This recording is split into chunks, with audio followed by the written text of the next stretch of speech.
Баршаңызға қайырлы күн, құрметті де менің сүйікті көрермендерім. Арнама қош келдіңіздер. Бүгін сіздерге оңай әрі жеңіл жасалатын рецептпен сіздерге бөлісетін боламын.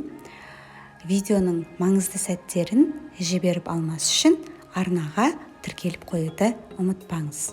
Ең алдымен табамызға 300 грамм су құйып, үстіне сгущенное молоко, яғни қоюлатылған сүтімізді құйып, жақсылап араластырамыз.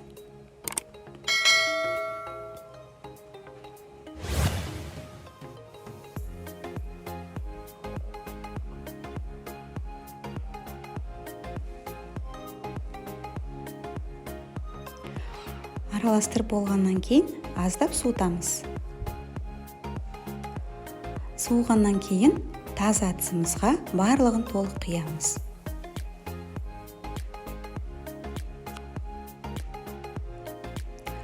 Үстіне 2 жұмыртқаны саламыз. Шым-шым тұз. Осы қоспамызды жақсылап араластырамыз.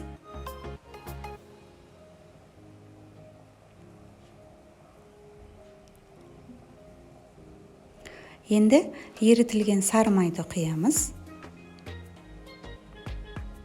және араластырып жібереміз.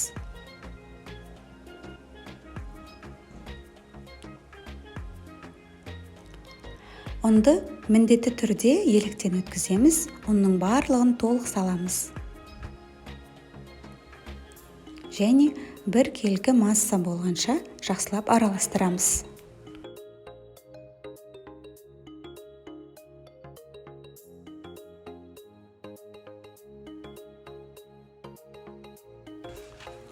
Мінеки қамырымыз дайын. Табамызды отқа қойып, маймен жағып жібереміз де, бір ожаудан құя отырып, орташа отта пісіріп алатын боламыз.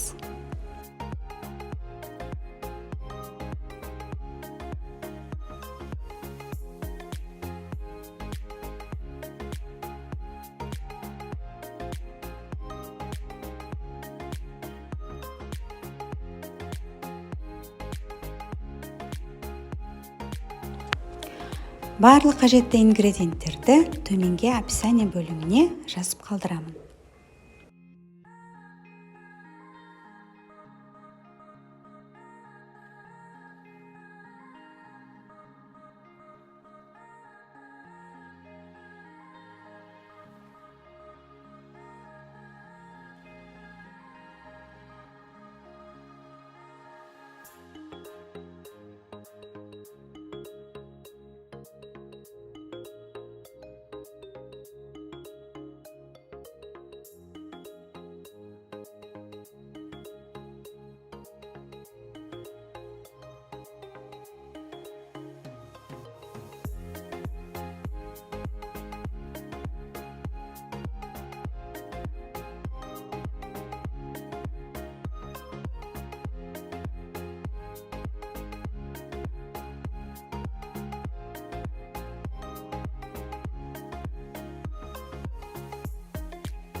Міне достар, дайын болды.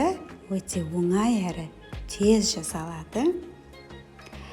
Сіздерге ұнайды деген ойдамын. Сіздер де дәл осылай жасап көрсеңіздер болады. Менің арнамнан оңай әрі тез жасалатын рецепттерді көргілеріңіз келсе, арнаға тіркеліп қоюды ұмытпаңыз. Уақыт бөліп тыңдағандарыңызға рахмет. Баршаңызға ас болсын.